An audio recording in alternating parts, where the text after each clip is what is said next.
En la clase de hoy vamos a ver básicamente la construcción y utilización del diagrama ciclométrico. Este diagrama es el fundamental del capítulo porque simplemente la carta ciclométrica o diagrama está construido, ¿sí? Y lo importante es sacar información valiosa de manera muy sencilla, que hay que tener ciertos tips de cómo entrar, qué ingresar. Por supuesto hay que entender toda la teoría y saber utilizar rápidamente datos que yo puedo ocupar en otras ecuaciones. Por ejemplo, después en el capítulo de secado, el secado me dice, mira, usted tiene que partir de un producto que tiene tal humedad y lo va a llegar a esta otra humedad y va a secar con un aire de tal condición. De tal condición. ¿Y cómo voy a saber yo si ese aire es capaz de absorber toda la humedad del producto a secar o no? Es decir, ¿cuál es su capacidad de humidificación del aire? Bueno, con las bases que vimos en las clases anteriores de ecuaciones, humedades, humedad relativa, absoluta, eh, lo que vimos de los la ecuación adiabática, la ecuación de bulbo húmedo, todo eso ahora lo recogemos y lo utilizamos. Pero vamos de a poco. ¿Cómo? El diagrama ciclométrico que yo ya algo les comenté es una representación gráfica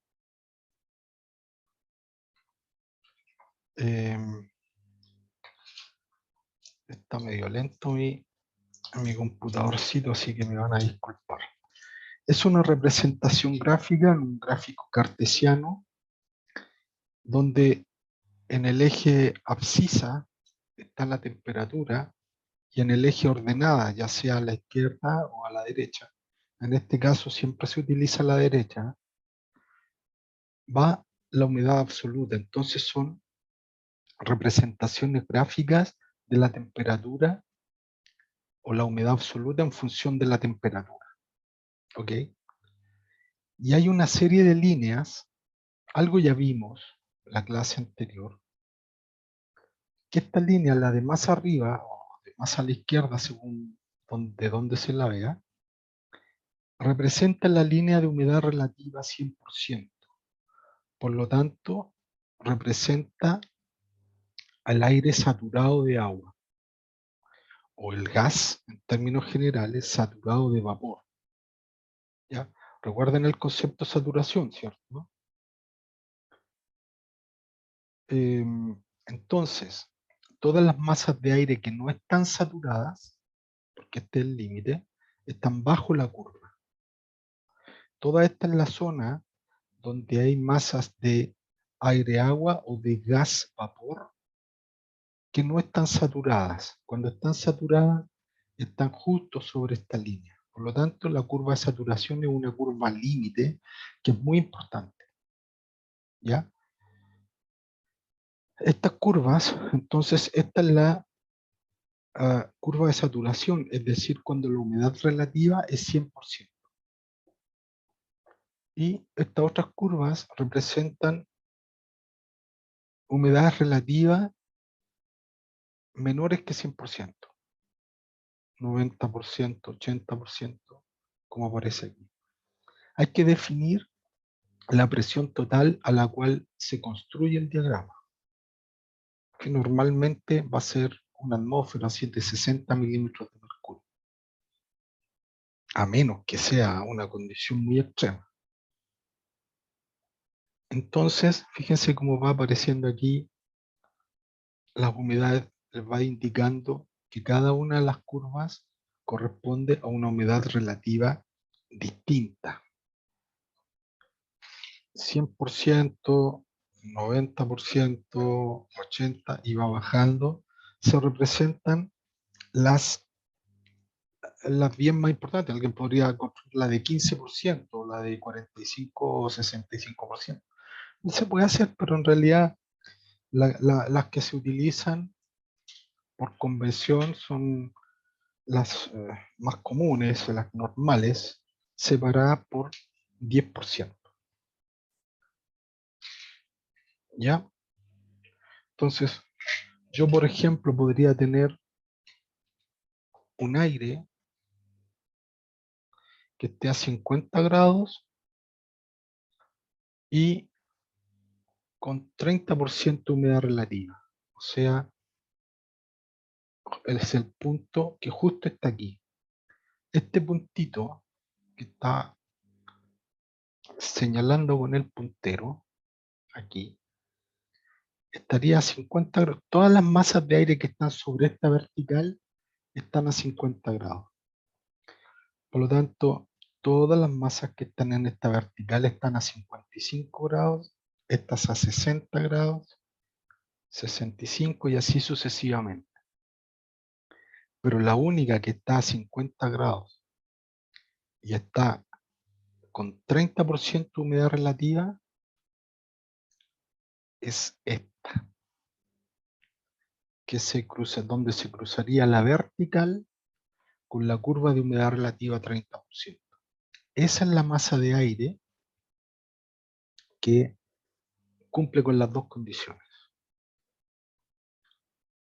La que estaría, por ejemplo, aquí, donde está señalado el puntero, me indicaría, si yo leo hacia abajo, me indica que está a 70 grados, y como justo pasa la curva de humedad relativa a 10%, bueno, esta es justo la masa que está a 70 grados y con humedad relativa a 10%. Entonces, cada uno de los puntos tiene su propia humedad relativa y temperatura. Y hay más. Yo les decía, creo que 50 grados con 30% en antes, ¿sí? Y si yo leo por la horizontal hacia la derecha, me indica a mí la humedad absoluta que tiene. Entonces ya me está dando 3 datos de información: temperatura, humedad relativa y humedad absoluta. ¿Ya? Bien, el diagrama o carta psicométrica además tiene unas curvas adicionales. Parecen rectas, pero en realidad son curvas, las que están apareciendo aquí. ¿Ya?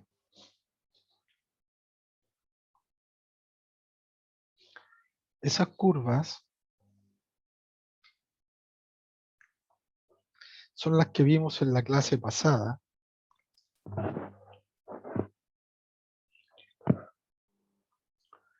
y representan a, al experimento que hacíamos. ¿Se acuerdan ustedes la operación de adiabática, de someter una masa de aire a humidificación adiabática? ¿Se acuerdan de eso, no?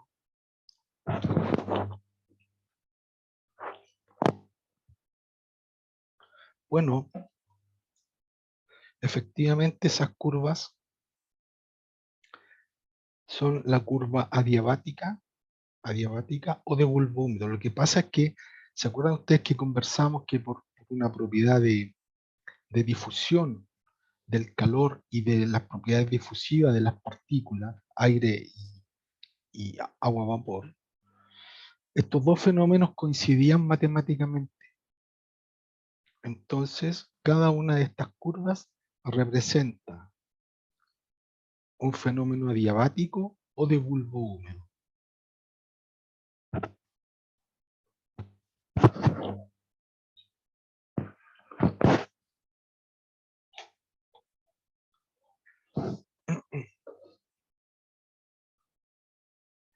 ¿Qué significa esto? Significa, por ejemplo, que la masa que está aquí estaría a un poquito más de 65 grados. Ahí, esa masa estaría a 65 grados, poquito, 66 puede ser,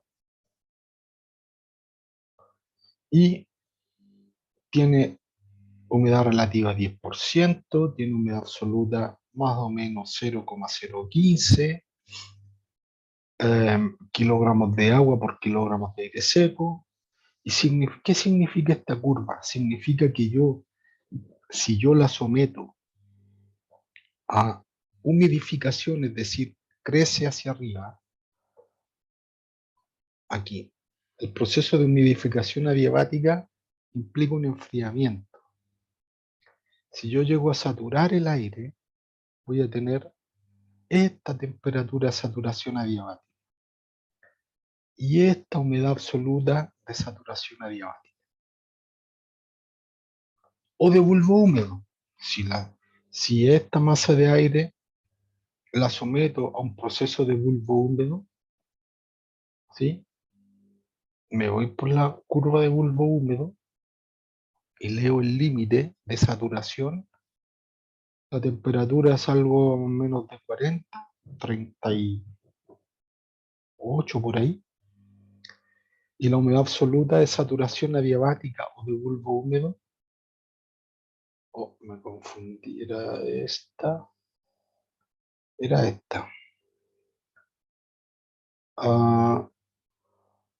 38 más o menos sería la humedad, la temperatura de bulbo húmedo o de saturación adiabática.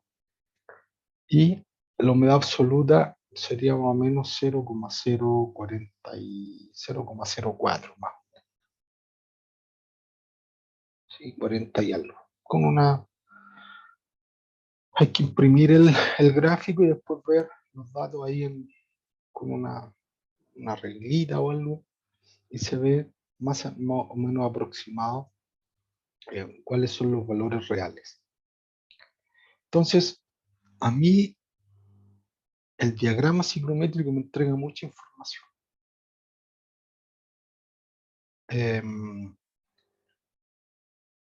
Y medir, por ejemplo, la temperatura de bulbo húmedo es súper fácil, porque como veíamos, cuando se obtenía ese valor, simplemente implica que el bulbo del termómetro se envuelve en un paño saturado de agua y se hace circular la corriente de aire. Según la masa de aire, va a tener su propia temperatura de bulbo húmedo o su propia temperatura de saturación adiabática. Entonces, cada uno de los puntos representa una masa de aire distinta, que tiene todas sus propiedades individuales, de temperatura, humedad absoluta, humedad relativa, humedad de saturación adiabática, temperatura de saturación adiabática, en fin. Esto lo vamos a ver con más detalle. Cómo se construye y después cómo se usa. Aquí hasta ahora le he dado un indicio de lo que necesitamos o para qué nos sirve y qué podemos saber. Partimos con la tabla por saturado. Recuerden que la tabla por saturado es una tabla que recoge propiedades termodinámicas, ¿cierto? Y me indica que está hecha para el vapor de agua. Vapor de agua a distintas presiones. Cuando está saturado, recuerden el fenómeno de desaturación.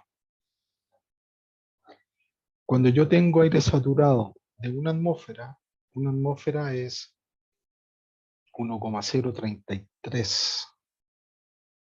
Bueno, aquí no kilogramos fuerza por centímetro cuadrado, no alcanza porque puse una parte nomás de la tabla. ¿Ya?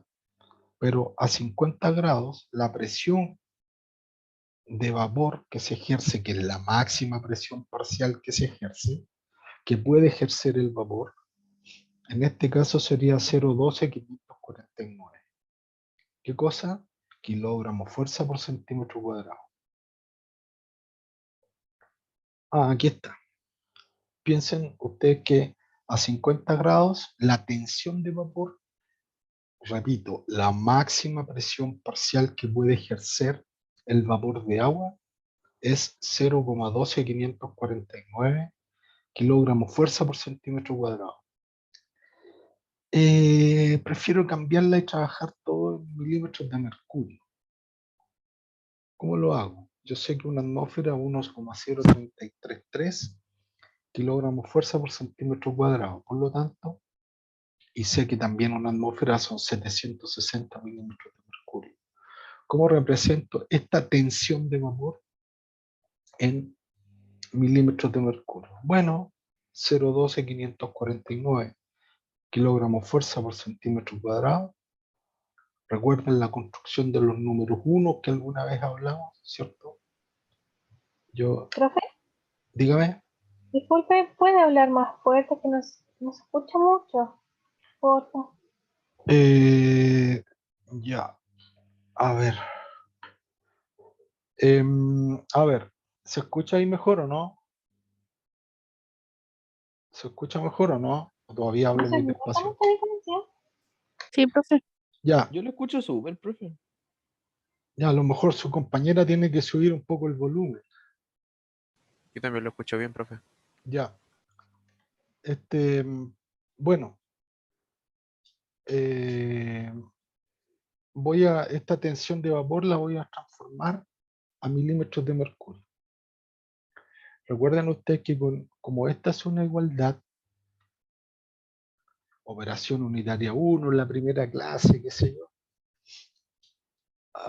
puedo pasar dividiendo por acá y me queda acá un número 1, ¿sí? Entonces multiplico por ese número 1, ¿ya? Y me quedaría que una atmósfera son 1,0333 kilogramos fuerza por centímetro cuadrado. Creo que le puse un 3 de más. Se me quedó pegada la tecla. Ya son 3 nomás. Y después digo que una atmósfera son 760 milímetros de mercurio, por lo cual me da que 0,12549 kilogramos fuerza por centímetro cuadrado corresponde a 92,3 milímetros de mercurio.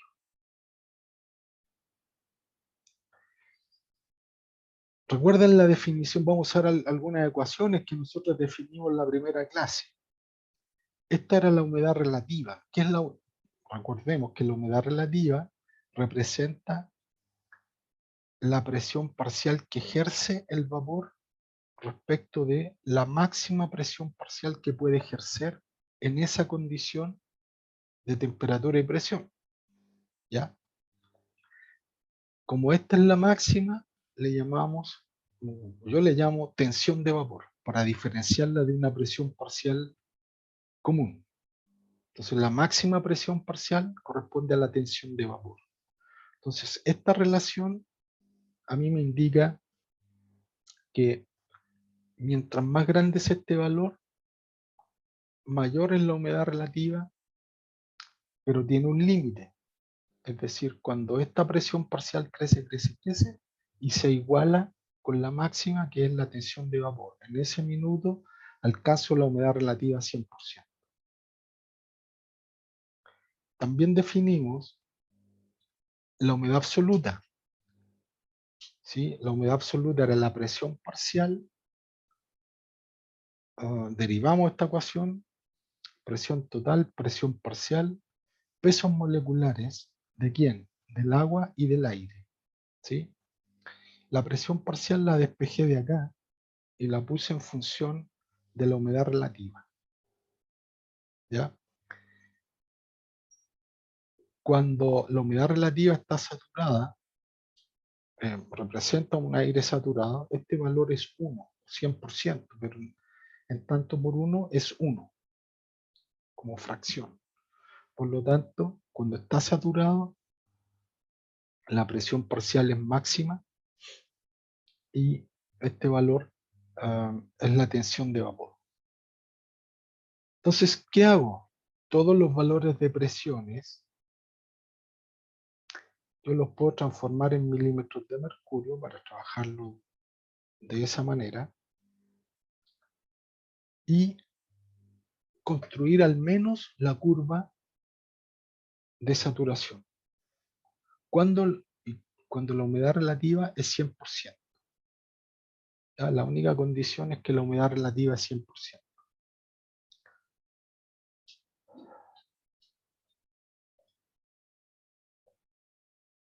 Bueno, yo repetí la misma ecuación. ¿Ya?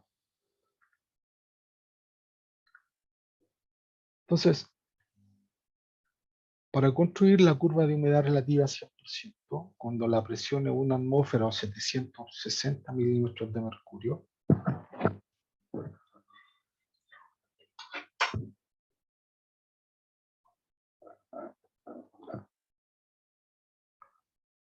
ay, aquí la tomé en el sistema inglés, pero bueno, da lo mismo. Tomé algunos valores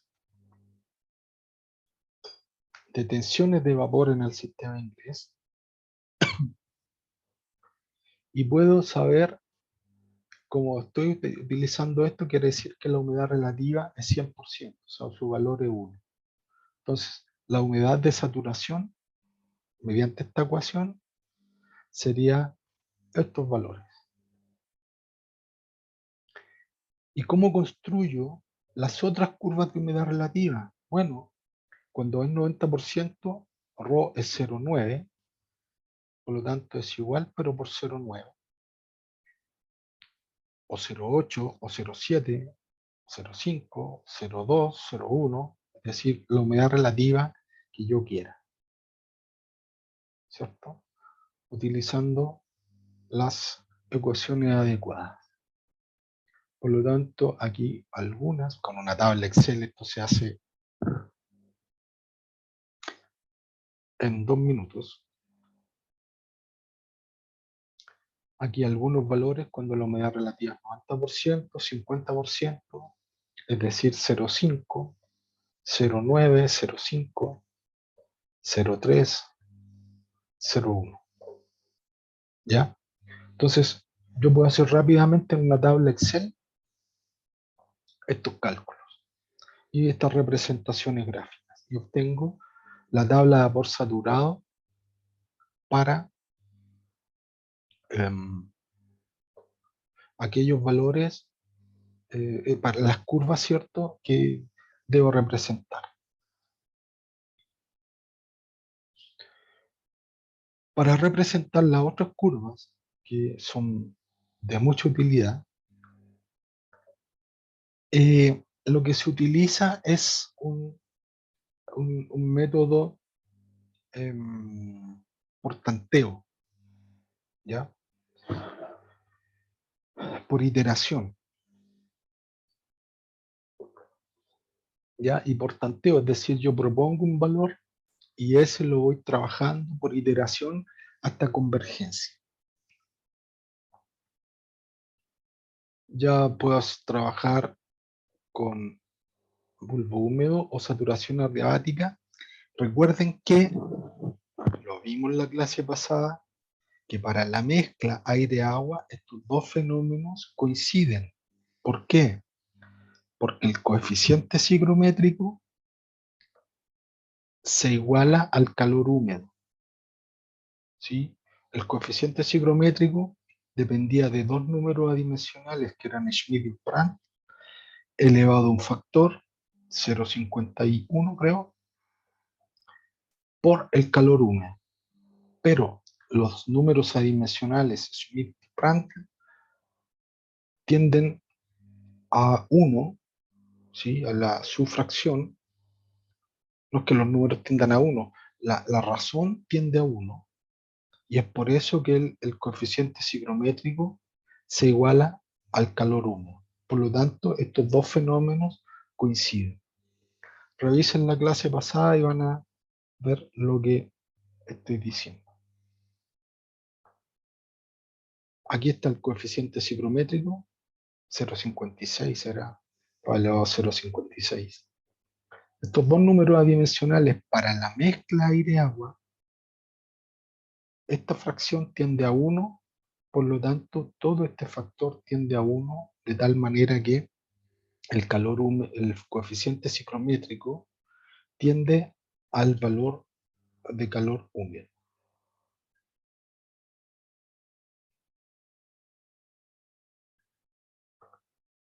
En el caso de otras mezclas, esto no es así, ¿ya? Entonces el coeficiente sigrométrico lo podemos sacar de alguna tabla, ¿ya? ¿Cómo se procede entonces para encontrar estas líneas de humedad absoluta o saturación adiabática para la mezcla aire. Definimos IT, coeficiente psicométrico. A ver, ¿por qué lo definimos? Porque tú dices, a ver, yo quiero saber una mezcla que esté a 30 grados con humedad absoluta tanto, con humedad absoluta de 0,4 kilogramos de agua por kilogramo de aire seco, y el coeficiente psicométrico para esta mezcla tiene tal valor porque lo saqué de un handbook. Entonces lo que se tantea es un valor de la temperatura de bulbo húmedo, es decir, se propone. Con este valor supuesto voy a la tabla por saturado o como sea y obtengo el calor latente del vapor saturado. Con eso, en la ecuación de bulbo húmedo, calculo el valor de bulbo húmedo, de humedad de bulbo húmedo, el IW. Recuerden que yo propuse, dije, a ver, tengo 50 grados y lo quiero para 0,3 kilogramos de agua, vapor de agua por kilogramo de aire seco. Entonces tengo estos dos valores. Y tengo el coeficiente psicométrico porque lo saqué de un handbook. ¿Listo? Tengo esto, esto y esto. Y tanteo, propongo un valor de TW. Entonces, ¿qué es lo que digo? Para este valor supuesto de TW, siempre tengo eso. Yo sé que TW es menor que la temperatura, porque es un proceso de enfriamiento. Entonces, no voy a proponer, si esto es 50 grados, no voy a proponer 102 grados. No. Voy a proponer, no sé, 40 grados, por ejemplo. A ver cómo anda. Entonces, pesco ese valor de 40 grados, voy a la tabla y veo cuál es el calor latente a 40 grados. ¿Mm? Entonces, tendría este que lo propuse y este que lo obtuve, que es el correspondiente para el propuesto, y calculo el IW. Con este valor de IW, interpolo en la curva de humedad relativa 100% y se obtiene un nuevo TW. Es decir, yo tengo que haber construido al menos la línea de saturación adiabática o de bulbo húmedo, la humedad relativa 100%. Y este valor se compara con el supuesto. A ver, ¿qué valor obtuve con el que yo supuse, no sé, de 40 grados? Si me dio 35, bueno, estoy lejos, entonces repito todo el procedimiento desde aquí, pero ya no tanteando, sino que con el valor de salida, con 35 grados, entro con 35 grados, obtengo el calor latente a 35 grados, calculo el IW, interpolo en la curva 100%, obtengo un nuevo TW. Y por ejemplo me dio 36. Bueno, vuelvo a repetir, pero esta vez con 36. Y me da 36,2. Listo, vuelvo con 36,2. Y resulta que lo hice otra vez y me dio 36,2. O sea, el valor de entrada y de salida es el mismo. Por lo tanto, tengo resuelto el punto. Un punto.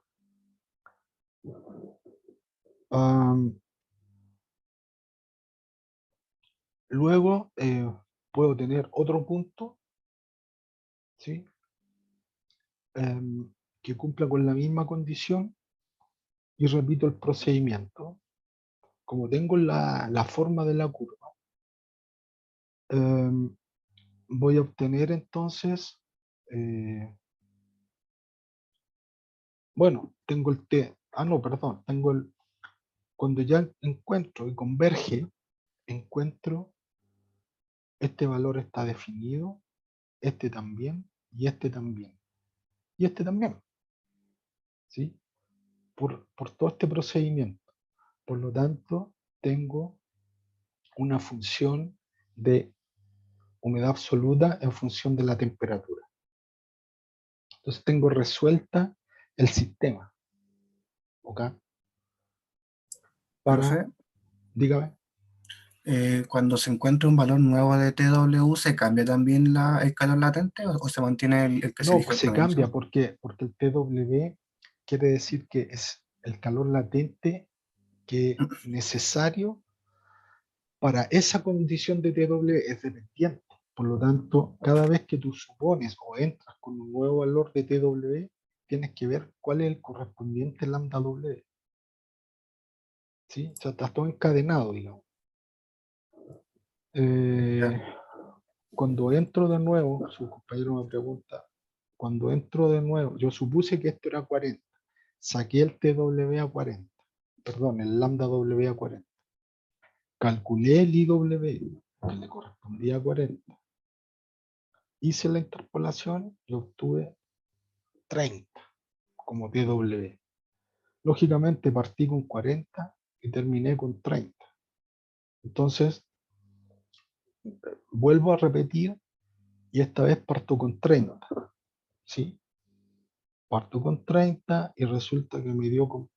Le saco el nuevo lambda W, pero esta vez a 30 y repito el procedimiento. Y encontré que me dio 35.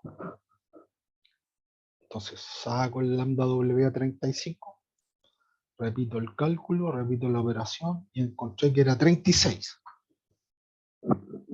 Repito el procedimiento y encontré que era, saco el lambda W a 36 y encontré que era 36,2. Parto con 36,2, saco el lambda W a 36,2, calculo, interpolo y obtengo que el valor de salida es 36,2. O sea que el valor de entrada y de salida fue el mismo. Por lo tanto, ya tengo resuelto la curva para esa condición de bulbo húmedo. ¿Sí? Lo mismo para saturación adiabática, porque en el caso, repito, en el caso de la mezcla aire-agua, ambos fenómenos coinciden. ¿Por qué? Porque los coeficientes, perdón, los números adimensionales Schmidt y Prandtl, que tiene que ver, es un número adimensional que está relacionado con transferencia de masa, y Prandtl es un número adimensional que tiene que ver con transferencia de calor. Entonces, cuando su razón tiende a 1, el coeficiente psicométrico tiende a ser el calor húmedo, numéricamente. Por lo tanto, ambas curvas coinciden y se superponen. Por lo tanto, represento una nomás y la llamo indistintamente, ya después uno habla indistintamente de bulbo húmedo o saturación adiabática, cuando estoy hablando exactamente de la mezcla aire-agua. Cuando tengo otras mezclas, estos números adimensionales, su razón no es 1. Por lo tanto, las curvas son distintas y el diagrama psicométrico es más complejo.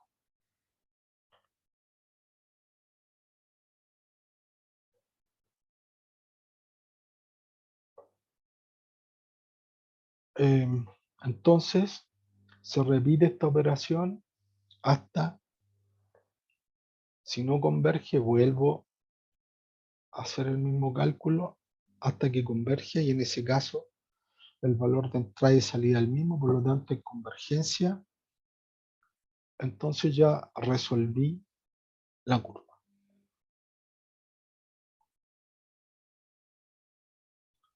En el sistema aire-agua la razón Schmidt tiende a 1, por lo tanto el coeficiente psicométrico es igual al calor húmedo.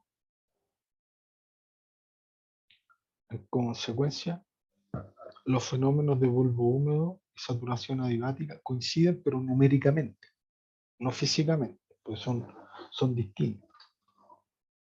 ¿Ya?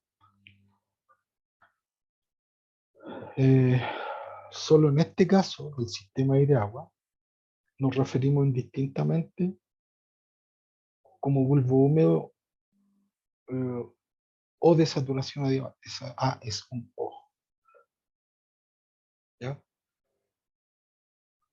La voy a arreglar al tiro porque después se me chispotea.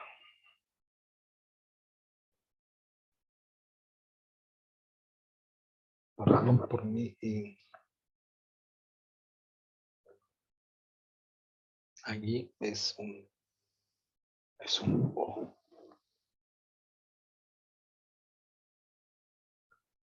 Listo. Y volvemos. Entonces, solo en este caso, espero que vuelva.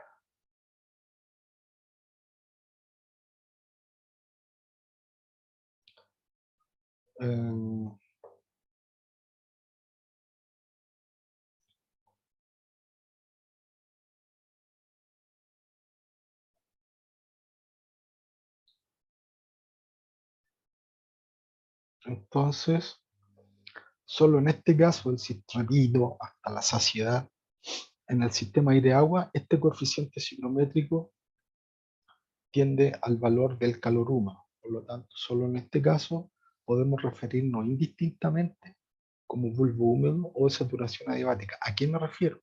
A que la temperatura de bulbo húmedo corresponde a la temperatura de saturación adiabática. Asimismo, las humedades de bulbo húmedo o de saturación adiabática. Este es el diagrama ciclométrico. Yo se lo subí como un PDF a un curso. Entonces, la idea es que lo puedan tomar y lo puedan imprimir para poder trabajar. ¿Ok? Entonces, si bien ustedes ya saben cómo se construye, pueden construir para cualquier mezcla gas-vapor. Este es específicamente el diagrama ciclométrico de la mezcla aire-agua. Por supuesto, está hecho a una atmósfera de presión, 760 milímetros de mercurio. Acá tenemos las humedades absolutas y acá tenemos la temperatura. ¿Qué quiere decir esto? ¿Ya? Entonces, fíjense ustedes que las verticales, ¿qué significan? Significan masas de aire que se encuentran aquí a la misma temperatura, ¿cierto? Cuando yo hablo sobre una vertical. Cuando hablo sobre alguna horizontal, ¿qué condición tienen en común las masas de aire? La misma humedad absoluta. ¿Sí? Aquí están las curvas de humedad relativa, 10, 20, 30, 40, 50, 60, 70, 80, 90 y 100%. O sea, ρ igual 1. Entonces esta es la zona de trabajo y cada punto o cada par ordenado representa una condición de temperatura y humedad absoluta. ¿Para qué todo esto? Porque fíjense ustedes que si yo, como vuelvo al ejemplo del secado, si ustedes quieren secar un producto con un aire de tal condición, ¿cuál es lo máximo de agua que les puede admitir una mezcla, esa mezcla aire-agua, como humedad?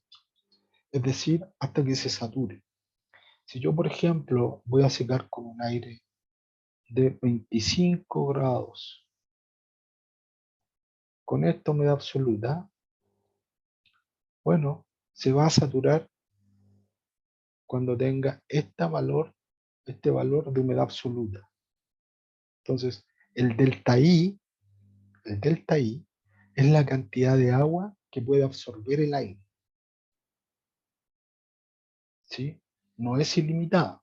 Entonces yo tendría que ver con qué aire voy a secar, cuál es su capacidad de absorber agua. ¿Ya? Eh, bueno, la idea es ir lento en esta parte porque este diagrama es muy importante, ¿sí? De hecho, cuando han ido chicos, chiquillos a la industria, oye, calcúlate el aire salía, ahí tenía el diagrama ciclométrico. ¿Cómo lo hago? ¿Ya? Y ha pasado cuando van chiquillos en práctica a la industria, les entregan y chuta, quedan ahí, tienen que empezar a revisar pero esto tienen que manejarlo con bastante soltura, ¿ya? ¿Alguna duda? ¿Se entiende o no? ¿Voy muy rápido? ¿Muy lento? Porque voy recogiendo todo lo que fuimos viendo y con esto construimos el diagrama más importante del capítulo, ¿ya? ¿Alguna duda? ¿Algo que quieran que no haya quedado claro? Pero Profe, lo en que el pasa caso es del ejemplo que dio, ¿cómo se, se obtiene ese valor?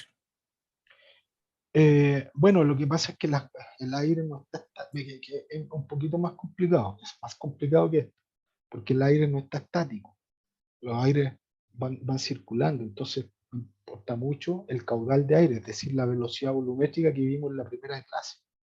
Entonces, este aire que circula con una velocidad volumétrica tanto, y voy a obtener este otro aire que tiene una velocidad volumétrica tanto, ¿sí? Entonces, ahí tengo que ver cómo es es difícil explicarlo ahora, pero tenga paciencia hasta ahora, trate de entender todo lo que hemos visto, ¿sí? Y lo Ya, que les puedo adelantar es que esto es muy útil porque yo puedo adelantarme y decidir con qué aire secar para llegar a secar un producto de tal humedad a tal humedad y estimar el tiempo necesario de secado o la velocidad que debe tener el aire, ¿sí? La temperatura. Por eso el capítulo se llama acondicionamiento de aire, porque a lo mejor yo dispongo de un aire ambiental que estaba integrado, ¿sí? Y yo necesito secar un producto, pero, pucha, con una temperatura mucho mayor. Entonces, ¿qué es lo que hago? Al aire le subo la temperatura, ¿sí? Y al subir la temperatura, tiene mayor capacidad de absorción porque se va a saturar, ¿sí? Se va a saturar a una humedad absoluta mucho mayor. Piensen ustedes que cuando alguien se seca el pelo, ¿cierto? Cuando tiene el pelo mojado, ¿qué es lo que hace? Bueno, toma un secador de pelo. ¿Qué es lo que hace el secador de pelo? Toma aire ambiental, que hoy día, no sé, estaremos a esta hora serán 12 grados, ¿sí? Un aire de afuera, 15 grados. ¿Y qué es lo que hace el secador? Toma aire con un ventiladorcito, lo pasa por una resistencia eléctrica y lo calienta, ¿sí? Claro, porque secarse el pelo con un aire frío no es lo mismo que con un aire caliente, ¿sí? Entonces, con un aire frío tengo que estar mucho rato y se me va a enfriar la cabeza porque el agua al evaporarse toma calor latente. Entonces enfría mucho, ¿sí? Entonces, ¿qué es lo que hace? Lo mejor es calentar el aire. Y al estar calentito el aire, seca mucho más rápido. ¿Ya? Con ese ejemplo tan cotidiano, probablemente les queda un poco más claro para dónde va la micro, como dice.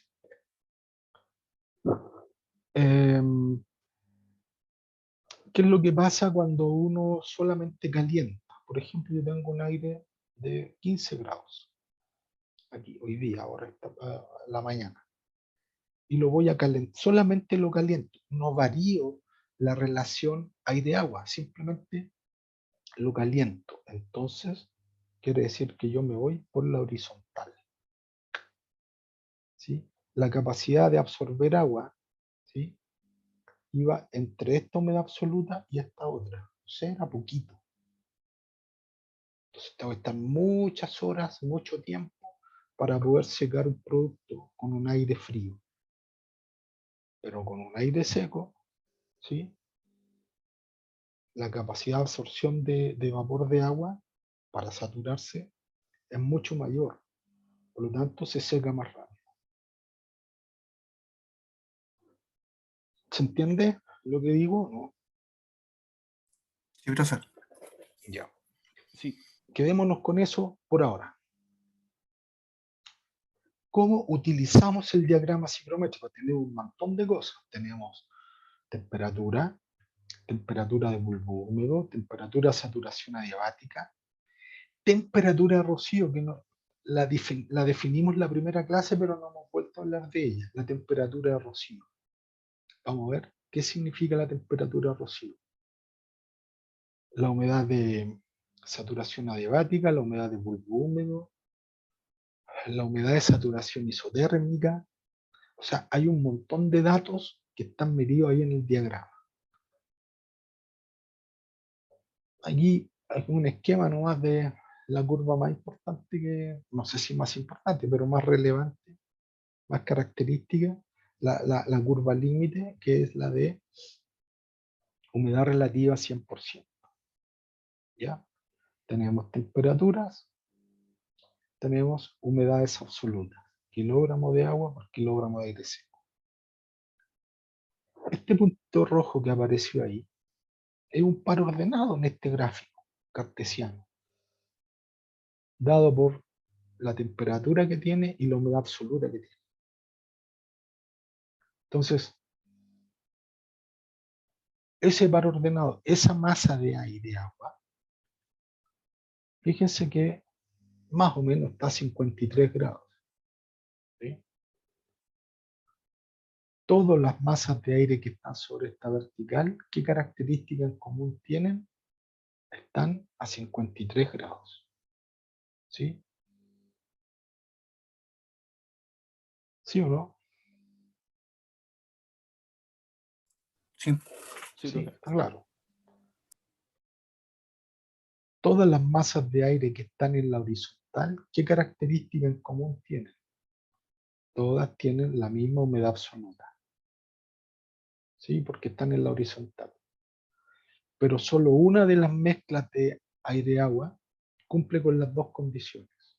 La mezcla de I a 53 grados y a humedad absoluta será 0,053 más o menos,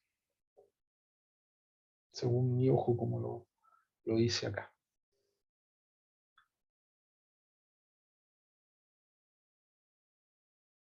Esta masa de aire, cuando yo la enfrío, es decir, bajo la temperatura, sin modificar la humedad absoluta, llego hasta la saturación y leo, es la temperatura de rocío, la que hablábamos la primera clase, ¿sí? A ver si se entiende mejor ahora. En un día de invierno, ¿cierto? Existe una humedad, una cantidad de vapor de agua en el aire. Y resulta que uno sale en la mañana y ve que todo está mojado y veo para arriba y está el cielo claro. ¿Qué es lo que pasó? El aire tenía una cierta cantidad de vapor de agua, pero resulta que bajó la temperatura, es decir, se fue hacia la izquierda. La relación vapor-aire se mantuvo, es decir, la humedad absoluta se mantuvo. Llegó a la saturación y siguió bajando la temperatura. Por lo tanto, se superó la temperatura de rocío y en definitiva, la diferencia de humedad absoluta es toda el agua que condensó. Y eso es lo que sucede en las mañanas frías de invierno. Cada vez que hay rocío es porque se alcanzó la temperatura de rocío y se bajó aún más, por lo tanto la humedad absoluta de saturación es menor. Entonces la diferencia de humedades absolutas es toda el agua que condensó.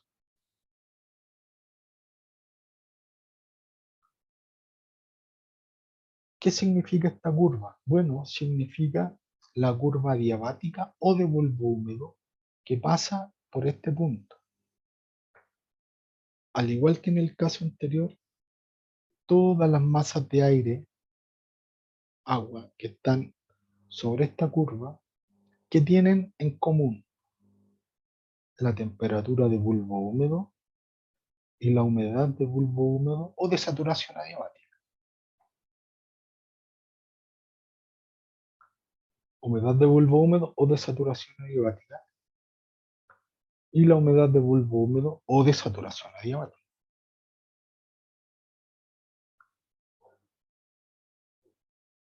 ¿Cuántos datos tenemos? 1, 2, 3, 4, 5 al menos. Me faltan 2. ¿Qué significa esto? Significa que yo tengo mi masa de aire, mantuve la temperatura, le fui subiendo la temperatura, con lo cual se incrementa la humedad absoluta y llego a la saturación. Y veo que esta es la humedad de saturación isotérmica. ¿Por qué? Porque saturé en forma isotérmica. Aquí saturé en forma adiabática y leo la temperatura o la humedad absoluta. Aquí saturé enfriando la masa de aire. Leo la temperatura rocío. Me falta una. ¿Cuál será? La humedad relativa. ¿Qué pasa? Entonces, fíjense ustedes que esta masa de aire tiene su propia temperatura, su propia humedad absoluta, su humedad relativa, su temperatura rocío, su temperatura de bulbo húmedo o de saturación adiabática, su humedad de bulbo húmedo o saturación adiabática y su propia humedad de saturación isotérmica. Tiene todos esos, yo les llamo datos como, es como la huella dactilar, porque ningún otro tiene la misma condición, los mismos valores. Otra masa de aire tendrá otra temperatura, otra humedad absoluta, son distintos, ¿ya? Solo hay uno que cumple con todas esas condiciones. Entonces, una vez que yo construí el diagrama ciclométrico, ya tengo la carta ciclométrica ahí y la voy a utilizar para mi condición de trabajo. Entonces, a ver, ¿cómo podría yo determinar valores de la pieza aquí donde estoy o donde están ustedes? ¿Sí? Bueno, fíjese que yo lo primero que se me ocurre es medir la temperatura. Pongo un termómetro y digo aquí, en esta salita que estoy, está agradable, deben haber unos 20 grados. Entonces estoy a 20 grados. Estoy sobre algún punto sobre esta vertical. Necesito otro dato. ¿Qué podría medir? Podría medir la humedad de bulbo húmedo o la temperatura de bulbo húmedo. ¿Cómo lo hago? Ese mismo termómetro lo envuelvo en un paño saturado de agua y le hago pasar con un ventiladorcito el aire. Podría utilizar el mismo secador de pelo sin encender los calefactores, es decir, el aire frío. Toma el aire frío, lo hace circular a un cierto valor y veo hasta que se estabiliza la temperatura en el termómetro. Y tengo la temperatura de bulbo húmedo, es decir, tendría este valor y tendría este valor. Y con esos dos yo ya puedo identificar el punto donde estoy. Entonces basta con conocer dos características de la masa de aire para ubicar el punto que representa la masa de aire original.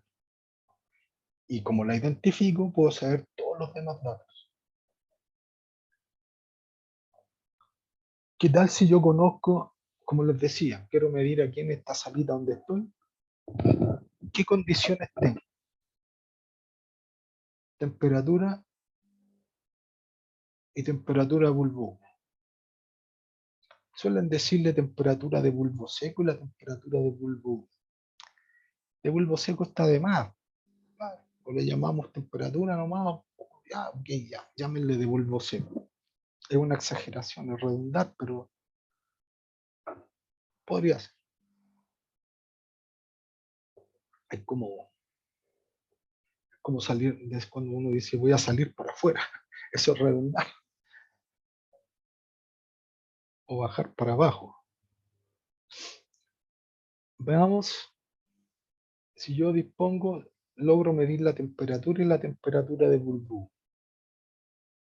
A ver, vamos al diagrama cigrométrico. Supongamos que tenemos la temperatura de bulbo húmedo, o sea, hace mucho calor, hay 40 grados.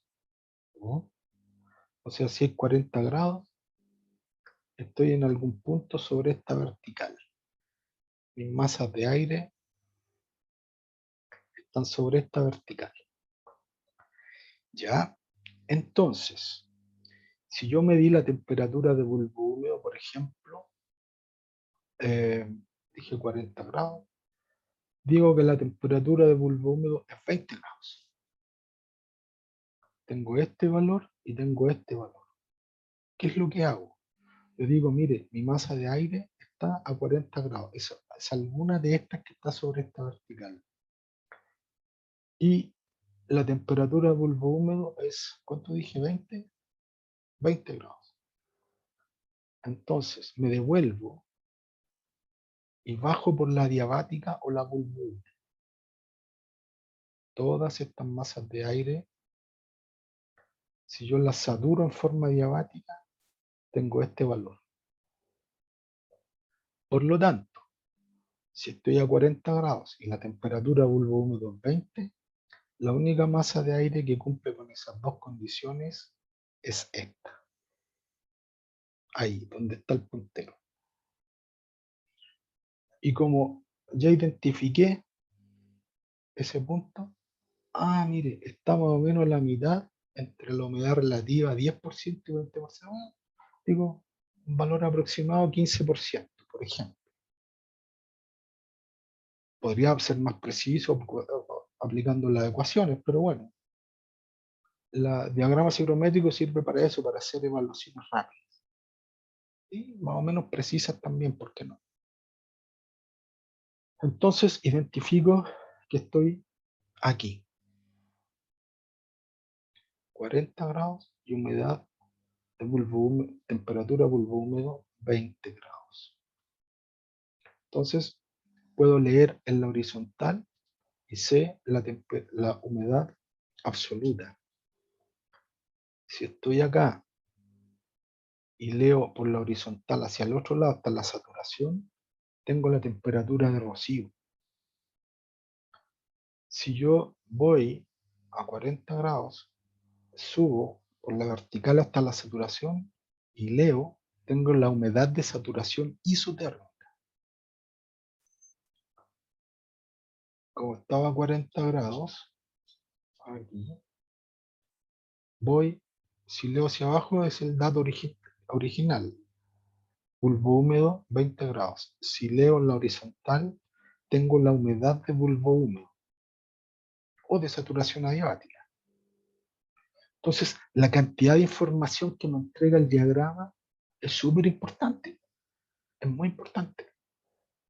Entonces yo puedo tener, miren, en un proceso, tengo este aire de entrada y tengo este aire de salida. ¿Cuál es la diferencia en la capacidad de absorber agua por el aire?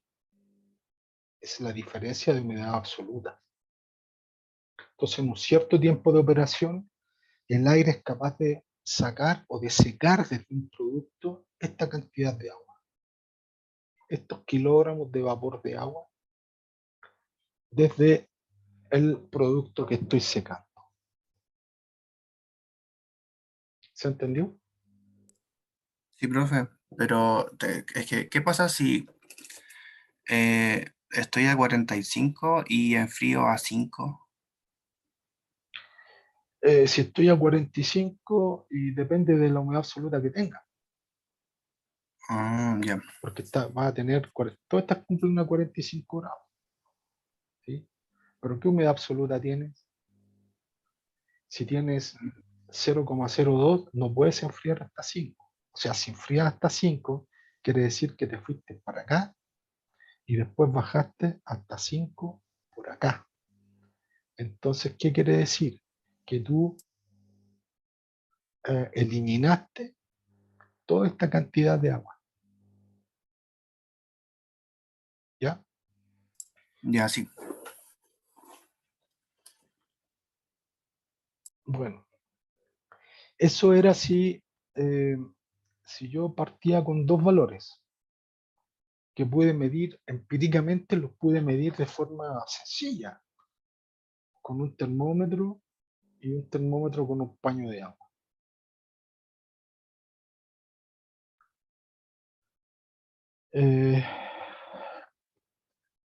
¿Qué tal si a mí me dicen, fui capaz de medir la temperatura y la temperatura de rocío? La temperatura de rocío se puede medir fácilmente. Fíjense ustedes que es típico, y aquí viene el porqué, cuando uno se toma en verano, cuando hace calor, y uno quiere tomar una bebida fría, ¿cierto? Resulta que toma el vaso, le pone la bebida y le echa un hielito. ¿Qué es lo que pasa? ¿Qué es lo que pasa en la superficie del vaso? Uno ve que está mojado, ¿sí? Entonces, si está mojado, ¿qué pasó ahí? ¿Qué es lo que pasó? Condensó agua, por supuesto, ¿sí? ¿Agua de dónde? Agua ambiental que condensó. ¿Y por qué? Porque se alcanzó el fenómeno de rocío. ¿Qué es lo que pasó? Enfriamos y enfriamos más aún, por lo tanto, el aire tuvo que botar esta diferencia de humedad absoluta, el aire de los alrededores del vaso, no el aire de todo un salón. Entonces, todo ese exceso de agua de los alrededores del vaso condensó y aparece como agua líquida. ¿Sí? Es porque se alcanzó el fenómeno de rocío y se pudo, y bajó más la temperatura, porque por decir, si resulta que de un aire la temperatura de rocío es 8 grados Celsius, un aire que estaba, no sé, a 30 grados, hacía un día calor, 30 grados, y la temperatura de rocío es 12 grados, y resulta que mi vaso con bebida, yo la enfrié y estaba, por ejemplo, a 5 grados, porque le eché hielo. Entonces, si la temperatura de rocío eran 12 y yo tengo en la superficie del vaso 5 grados, obviamente que alcancé la temperatura de rocío y la sobrepasé. Entonces, en los alrededores, el aire que está en los alrededores del vaso, botó mucha agua. Entonces, mientras más frío, más condensación. ¿Ya? Ahora, es en los alrededores del vaso. Yo no voy a modificar la humedad absoluta de un salón, por ejemplo, porque tengo un vaso que ha condensado agua en la superficie. Tendría que hacer eso, el mismo proceso a escala industrial. ¿Y cómo lo hago? Con un intercambiador de calor.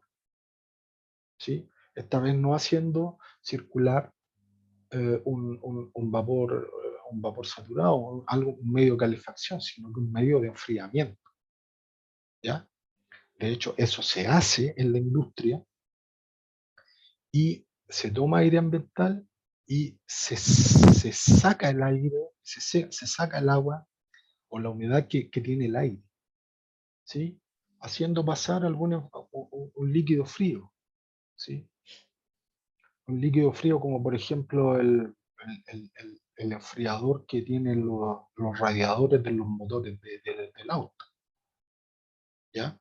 Que está hecho a base de glicoles, ¿ya? Agua con glicoles. ¿Por qué? Porque se enfría mucho y es capaz de botar el agua, botar un exceso de agua, ¿ya? Bajar mucho más que la temperatura de rocío.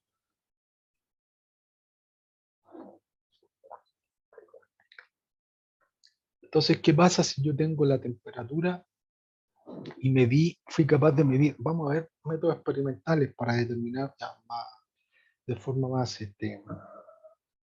real ¿Cómo podemos medir TW y la temperatura rocío? Es súper fácil medir, es súper fácil. Porque yo podría tener en el mismo ejemplito la bebida, yo le puedo poner un termómetro a la bebida, ¿sí? Y voy agregando lentamente, muy lentamente, a lo mejor hielo picado, ¿sí? Agrego un poquito y veo que la temperatura bajó 1 grado. Bajó 2 grados, agrego más, bajó 5 grados y me voy fijando en la superficie del vaso, ¿sí? De pronto, lógicamente tengo que estar agitando el líquido para que se homogenice la temperatura.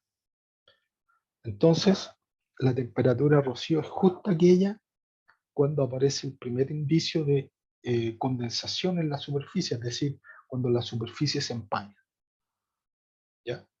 Mucho más fácil es verlo eh, en un recipiente metálico, por ejemplo, porque los metales son brillosos, pero cuando se empañan se ponen opacos. Entonces ese experimento se puede hacer muy fácilmente con termómetro, agua y hielo, agregando hielo muy, muy lentamente y manteniendo la agitación, hasta el primer indicio de empañamiento de la superficie y yo tengo la temperatura rocío. Entonces si tengo la temperatura rocío, tengo este valor y tengo la temperatura. Porque en este caso me estoy preguntando, ¿qué pasa si tengo la temperatura y la temperatura rocío? Es decir, tengo este valor y tengo este valor. Bueno, yo sé que mi masa de aire está sobre esta vertical. Y como tengo la temperatura rocío, bueno, me devuelvo. Y yo sé que todas estas masas de aire que están sobre esta horizontal tienen en común la misma temperatura rocío. Entonces me devuelvo. Y el único que cumple con esa condición, con ambas condiciones, es el puntito original.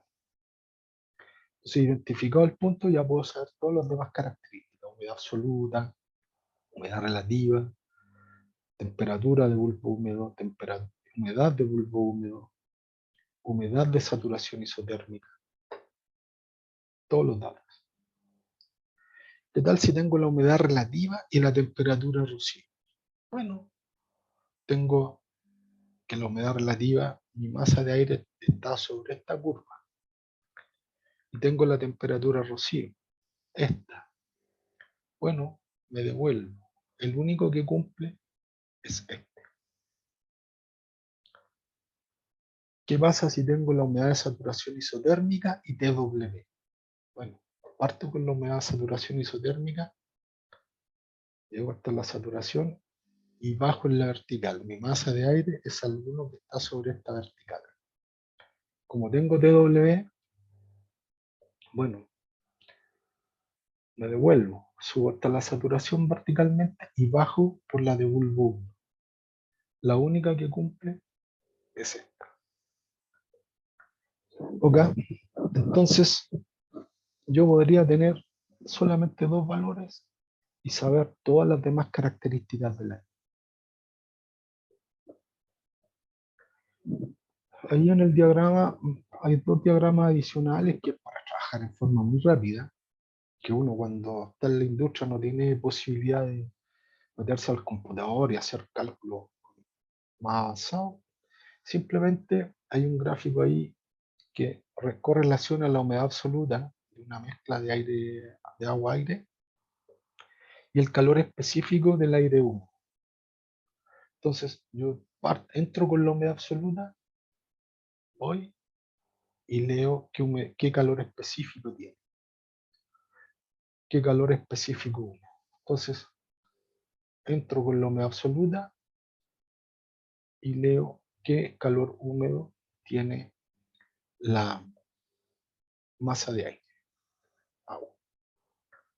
El otro diagrama, este es muy sencillo, o sea, no tiene más ciencia que bajar por aquí y leer cuando llega a esta línea, porque el calor húmedo más o menos es en forma lineal.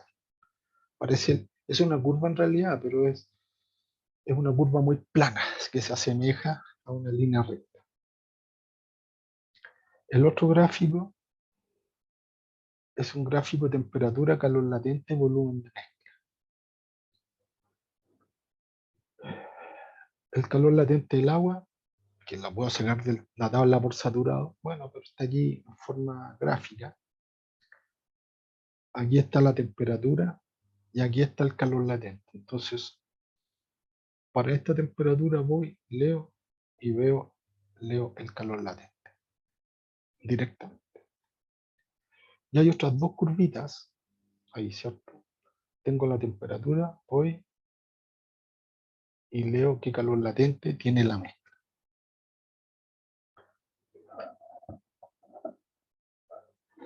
Las otras dos curvitas que tiene están relacionadas con el volumen húmedo. ¿Sí? El volumen húmedo medido como metros cúbicos de mezcla sobre kilogramo de aire seco. Está esa curva de aire saturado y esa otra de aire seco. Entonces, todas las mezclas de aire-agua van a estar entre ambas. No pueden estar más que saturadas o menos que secas, no tiene sentido. Entonces, por ejemplo, un aire de esta temperatura tiene ese volumen saturado y ese volumen seco. Entonces, si yo aplico una ecuación que se obtiene muy fácilmente, digo que el volumen húmedo en función de la humedad relativa pero porcentual. ¿Ya? Tengo el volumen seco, el volumen saturado y la humedad relativa porcentual. Entonces puedo saber el volumen húmedo que tengo, ¿ya? Que va entre seco y saturado, o sea, es algún intermedio. Bueno, hay un poquito de álgebra y otra forma de la misma ecuación. Que estos son gráficos adicionales que me podría, yo los puedo leer fácilmente, sacar más información muy rápidamente, ¿ya? Bueno, hasta acá queda la clase. Si tienen dudas las conversamos. Para eso vamos a tener, este viernes ya tenemos seminario, ¿ah? Le subimos el otro día, José, el otro profesor colaborador, le subió el otro día las guías, ¿ya? Aquí está el diagrama ciclométrico, yo les enseñé a construirlo y utilizarlo, y qué información valiosa se sabe. Entonces, el diagrama también se lo subimos a un curso, ya tienen todo el material, y empezamos a trabajar este día viernes en la sesión de seminario a las 10:15. Por favor, vengan a clase, es muy importante que asistan a clase y que revisen y tomen apuntes de, eh, de todo lo que yo hablo, para que les quede claro. ¿Ok? ¿Alguna duda? No, profe, ¿No? hacer la Bueno, guía nomás. Ahí tengo. bueno, hagan la guía y resolvemos los problemas el viernes. Sí, profe, para ir practicando. Sí, muy importante.